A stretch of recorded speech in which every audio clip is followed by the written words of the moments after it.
Tube Tamil வணக்கம். அமெரிக்க அதிபர் Donald Trump எதற்காக போர்களில் ஆழமாக ஊடுருவி செல்வதற்கும் அதிரடி நடவடிக்கைகளை எடுப்பதற்கும் தயங்குகின்றார் என்பது தொடர்பாக டென்மார்க் கோப்பன்ஹேகன் பல்கலைக்கழகத்தை சேர்ந்த பேராசிரியர் ஓலஃப் வேபர் உட்பட பல நிபுணர்கள் கூறியிருக்கும் கருத்துக்களினுடைய தொகுப்பாக இது இடம்பெறுகின்றது.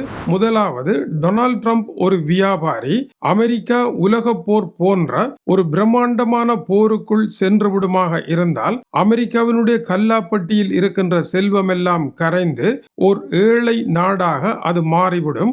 இதை வியாபாரியாக இருக்கின்ற டொனால்ட் ட்ரம்ப் ஒரு காலமும் விரும்ப மாட்டார். அவரை பொறுத்தவரையில் உலக போரை நடத்துவதாக இருந்தால் அதற்கும் யாராவது பணம் கொடுப்பார்களா என்றால் அந்த போரை முன்னெடுப்பாரே அல்லாமல் தன்னுடைய பணத்தில் அதை அவர் முன்னெடுக்க மாட்டார் என்பதனால் ஒவ்வொரு தடவையும் மூழக்கூடிய உலக போரை அவர் தடுத்து கொண்டே இருக்கின்றார். உக்ரைனிய அதிபரை உலக போரை மூள வைக்கின்ற ஒரு மோசடிக்காரன் நீ என்று அவரை நெற்றிக்கு முட்ட பேசிய பொழுதே டொனால்ட் ட்ரம்ப் உலக போரை விரும்பாத ஒருவர் என்பதை வெளிக்காட்டிவிட்டார். ஆகவே ஈரானுடன் நடைபெற்றுக் கொண்டிருக்கும் போரும் மத்திய கிழக்கு பெரும் போராகவும் அதிலிருந்து தீப்பற்றி வெடித்து எரிகின்ற உலக பெரும் போராகவும் வரக்கூடாது என்பதில் அவர் கவனமாக இருப்பதனால் தான் இத்தகைய பின்னடைவுகளை அவர் சந்தித்துக் கொண்டிருக்கின்றார் என்று குறிப்பிடுகின்றார். ஆனால் உலக போரை தடுப்பதற்காக அவர் செய்கின்ற வேலை என்ன?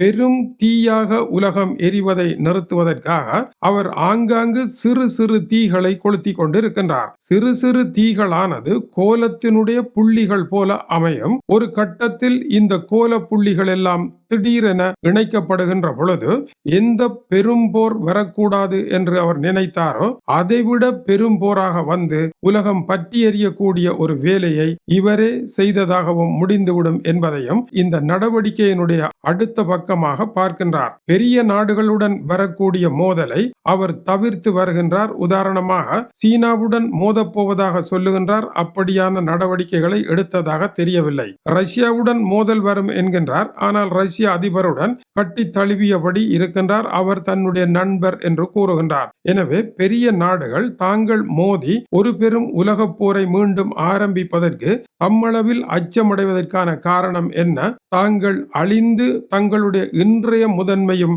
இல்லாமல் போய்விடும் என்பதும் இந்த முதன்மையை தக்க வைத்துக் கொண்டே போர்களை நடத்தி அதிலிருந்து லாபம் பார்க்கலாம் என்பது அவர்களுடைய கொள்கையாக இருக்கின்றது. இதில் நடைபெற்றுக் கொண்டிருக்கின்ற மற்ற விடயங்கள் என்ன?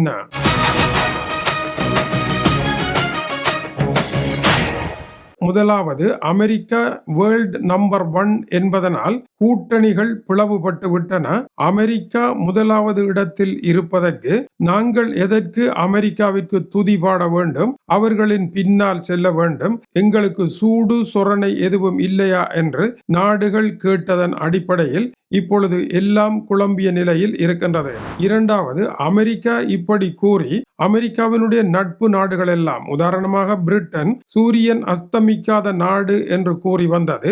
ஐரோப்பிய ஒன்றியத்தில் தான் இணைய வேண்டுமாக இருந்தால் ஐரோப்பிய ஒன்றியத்தில் இருக்கின்ற நாடுகள் எல்லாம் இரண்டாந்தர நாடுகளாகவும் தனக்கு சூப்பர் ஸ்டேட் என்கின்ற சிறப்பு அந்தஸ்தையும் தர வேண்டும் என்று பிரிட்டன் கேட்டது. இதனால் ஐரோப்பிய ஒன்றியம் அப்படி சிறப்பு தருவதற்கு உங்களிடம் என்ன இருக்கின்றது என்று அதை ஏற்க மறுத்ததும் மன விரக்தியில் பிரிட்டன் விலகி போனதும் ஒரு சம்பவம். அதுபோன்ற ஒரு நிலையில் இருப்பவர்கள் இப்பொழுது டொனால்ட் ட்ரம்பை உலகின் முதலிடம் என்று ஏற்க மாட்டார்கள். அமெரிக்காவினுடைய வரலாறு கொலம்பஸினுடைய பயணத்திற்கு பிற்பட்ட மிகச்சிறிய வரலாறை கொண்டது.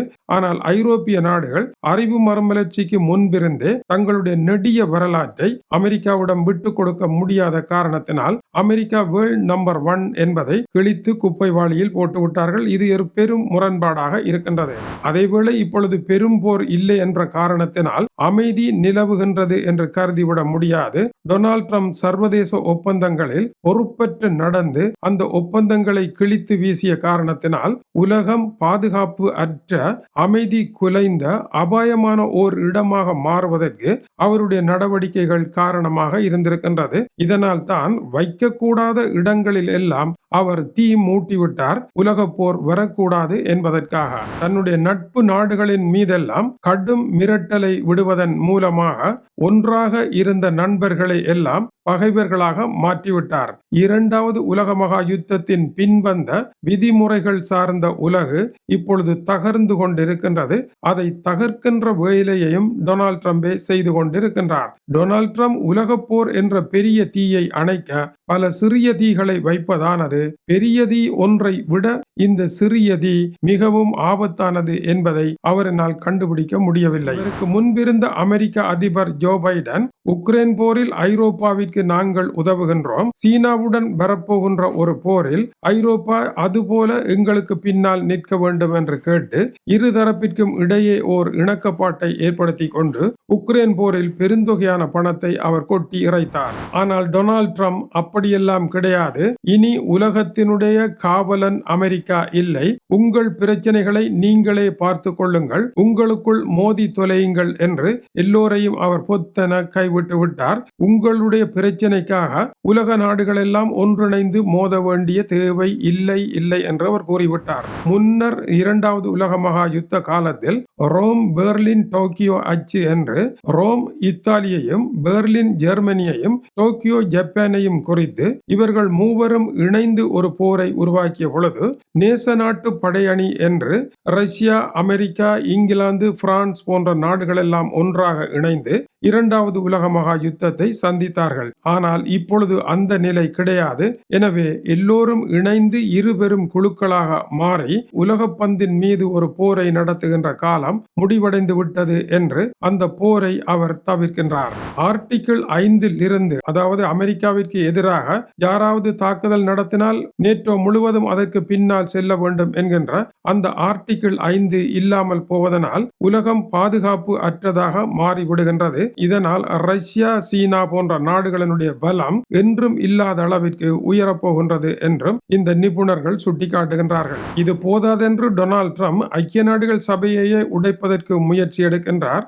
போர்ட் ஆஃப் பீஸ் என்று கூறப்படுகின்ற சமாதானத்திற்கான ஒரு சபையை அமைத்து ஐக்கிய நாடுகள் சபையினுடைய பாதுகாப்பு சபைக்கு பிரதியாக ஒரு புதிய சபையை அமைத்து சாகும் வரை தானே அதற்கு தலைவர் என்றும் அதை நியமித்திருக்கின்றார். அதில் சேர விரும்புகின்ற நாடுகள் $1 பில்லியன் அமெரிக்க டாலர்களை கட்டணமாக கட்ட வேண்டும் என்றும் கூறியிருக்கின்றார். உலக அமைதிக்கு இதுவே பாடுபடும் என்று கூறியிருக்கின்றார். எனவே நேட்டோவை கைவிட்டு புதியதொரு உலக அணியை கொண்டு வருவதற்கு அவர் முயற்சி எடுத்திருக்கின்றார். அமெரிக்க அதிபர் உலக ஒழுங்கை மாற்றுவதற்கு இப்போது எடுத்திருக்கின்ற இந்த முயற்சியானது உடனடியாக பல சில்லறை லாபங்களை தரும், ஆனால் நீண்டகால அடிப்படையில் மிகப்பெரிய அழிவையை ஏற்படுத்தும் என்று இவர்கள் தெரிவிக்கின்றார்கள். இவர் எதற்காக உலக சுகாதார ஸ்தாபனம், உலக பருவநிலை மாநாடு உள்ளிட்ட பல ஐக்கிய நாடுகள் ஸ்தாபனத்தினுடைய அமைப்புகளை உடைக்கின்றார் என்றால் அமெரிக்காவினுடைய பலத்தை பெருக்க அது தேவை என்று கருதுகின்றார். இதுபோல தானே இந்த உலகத்தை தன்னுடைய இஷ்டம் போல் கொண்டு நடத்துவதற்கான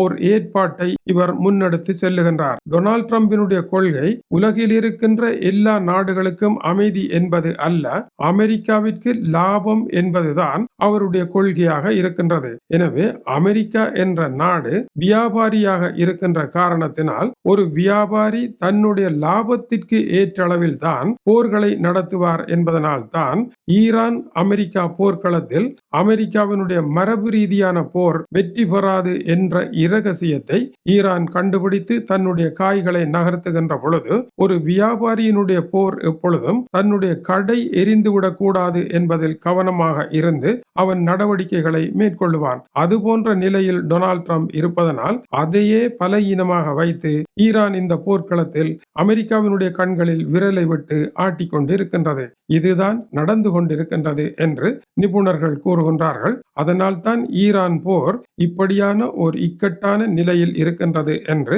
இன்றைய மாலை நேரம் டென்மார்க் தொலைக்காட்சி சேவை 2 இந்த ஆய்வு கட்டுரை வெளியாகி இருக்கின்றது. ஆனால் இந்த அறிஞர்களுடைய கருத்திற்கு மாறாக இன்னொரு கருத்தும் இருக்கின்றது. அந்த கருத்துக்களை உள்ளடக்கிய அடுத்த அதிர்ச்சி செய்தியும் வெளியாக இருக்கின்றது. இது டியூப் தமிழனுடைய உலக செய்திகளுக்காக டென்மார்க்கில் இருந்து கீசே துரை. வணக்கம் உறவுகளை.